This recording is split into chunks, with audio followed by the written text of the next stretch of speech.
One of the most important things we as parents do is we teach our children about time. We teach them important things like reading the clock. You actually think that's important? I'm going to teach you to read the clock. I'm going to teach you to read the time. Why? Because it's important that you know the time. Why? Because how would you know when to get up to go to school?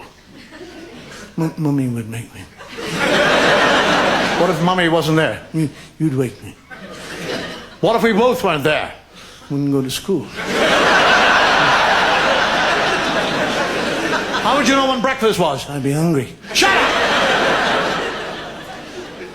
Somebody came along to you and said, what time is it? And you didn't know, you'd feel stupid. Well, why doesn't he feel stupid? He doesn't know. Let me go through this whole thing. I'm going to teach you. I did it myself with my son. I'm going to teach you how to read the clock. This is a clock. It's not actually a clock. It is a clock, but it's not a clock. It's a watch. It's called a watch. It's a wristwatch because it's on my wrist. Yes, it's a wristwatch because it's on my wrist and I watch it. Yes, it's very good. Now,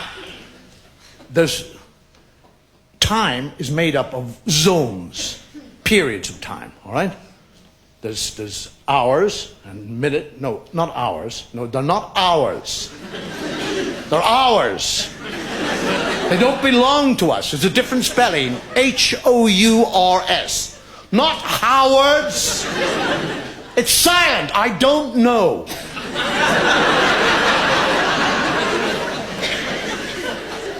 Now, on every day, there are 24 hours. 24 of these hours. 12 in the day and 12 in the night. I know I said there are 24 hours in a day. 12 in the day, 12 in the night. But a day is made up of a day and a night. What are you, stupid? I couldn't very well say Monday night. Everybody knows when I say Monday, I'm talking about the 24 hours. Now shut up and listen. Now, on every clock or watch, there are 3 pointers. They're called hands, all right? They point to the hour, all right? You understand that? There's the hour hand. That's the first hand, the hour hand. The second hand is the minute hand, and the third hand is the second hand.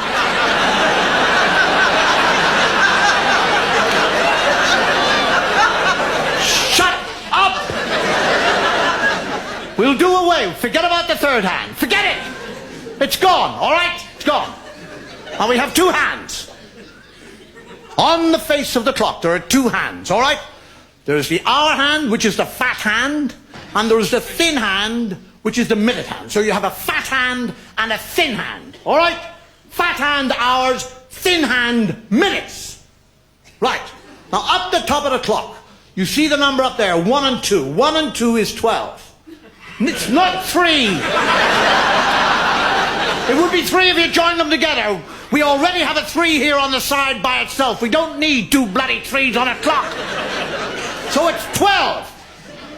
All right? 1 and 2 is 12. So when the fat hand and the thin hand are pointing at the 1 and the 2, it is 12 o'clock in the daytime. Because it would be dark and you wouldn't be able to see it.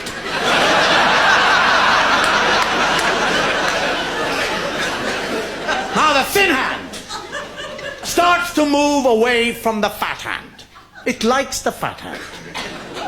Yes, it likes the fat hand, but if it wants to tell the time, it has to go away from the fat hand.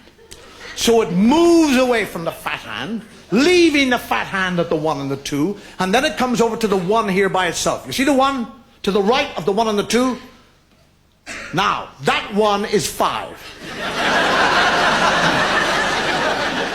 Because it is, it's 5. 2 is 10, 3 is 15, 4 is 20, 5 is 25, 6 is a half.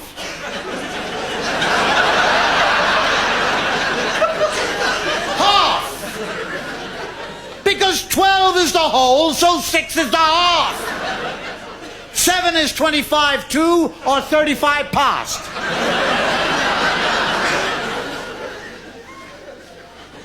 So now what's actually happening is the thin hand is moving around the clock from the 1 to the 2, which is the 5 and the 10.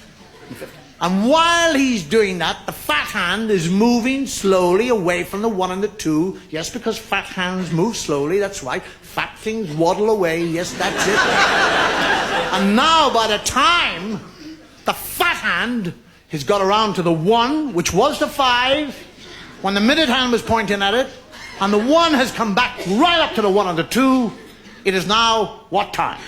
It is not 5 o'clock. It's 1 o'clock. Because when the thin hand points at it, it's minutes. The fat hand points at it, it's an hour.